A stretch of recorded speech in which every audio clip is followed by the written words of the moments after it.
Breaking చూస్తున్నాం. Formula E car race కేసులో ACB chargesheet దాఖలు వేసింది. A1గా కేటీఆర్, A2గా ఏఎస్ అధికారి అరవింద్ కుమార్, A3గా హెచ్ఎండిఏ మాజీ చీఫ్ ఇంజనీర్ బిఎల్ఎన్ రెడ్డి, A4గా స్పోర్ట్స్ కన్సల్టెంట్ కిరణ్ మల్లేశ్వరరావు, A5గా యూకేకి చెందిన FEO సంస్థను చేర్చింది. ఈ కేసు భవిష్యత్తులో మరిన్ని అరెస్టులు, విచారణల దిశగా వెళ్తుందా అనే అంశం ఆసక్తికరంగా మారింది.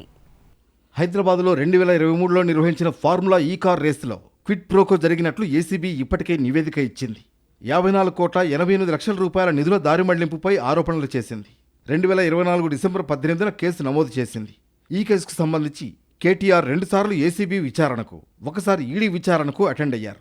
అప్పట్లో పురపాలక శాఖ మంత్రి హోదాలో కేటీఆర్ ఆదేశించడంతోనే నిధులు విడుదల చేశామని అరవింద్ కుమార్ గతంలోనే ప్రభుత్వానికి లిఖితపూర్వక వాంగ్మూలంతో పాటు ఏసీబీ విచారణలోనూ ఒప్పుకున్నారు.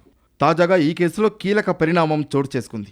నాంపల్లి కోర్టులో ఏసీబీ ఛార్జ్షీట్ దాఖలు చేసింది. ఇందులో A1గా కేటీఆర్, A2గా ఐఏఎస్ అధికారి అరవింద్ కుమార్, A3గా హెచ్ఎండిఏ మాజీ చీఫ్ ఇంజనీర్ బిఎల్ఎన్ రెడ్డి, A4గా స్పోర్ట్స్ కన్సల్టెంట్ కిరణ్ మల్లేశ్వరరావు, A5గా యూకేకి చెందిన FEO సంస్థను చేర్చింది. ఫార్ములా ఈ కార్ రేస్ నిర్వహణలో ప్రభుత్వ నిబంధనలు, ఆర్థిక మార్గదర్శకాలు తీవ్రంగా ఉల్లంఘించినట్లు ఛార్జ్షీట్లో ఏసీబీ పేర్కొంది. ముఖ్యంగా సుమారు 55 కోట్ల రూపాయల నిధులు విదేశీ సంస్థలకు అనుమతి లేకుండా మళ్లించారని ఆరోపించింది. ఈ చెల్లింపులు సరైన ప్రక్రియలు పాటించకుండా జరిపినట్లు విచారణలో బయటపడినట్లు తెలిపింది. ఈ వ్యవహారంలో ఉన్నతాధికారుల పాత్రపై కూడా ఏసీబీ ప్రశ్నలు లేవనెత్తింది. కీలక నిర్ణయాలు తీసుకునే సమయంలో సరైన ఫైల్ ప్రాసెస్ లేకుండా వేగంగా నిర్ణయాలు తీసుకున్నట్లు ఆరోపించింది. ఈ నేపథ్యంలో అధికార దుర్వినియోగం జరిగిందా అనే కోణంలో విచారణ కొనసాగింది. ఈ కేసులో ఛార్జ్షీట్ దాఖలు కావడం రాష్ట్ర రాజకీయాల్లో హాట్ టాపిక్గా మారింది.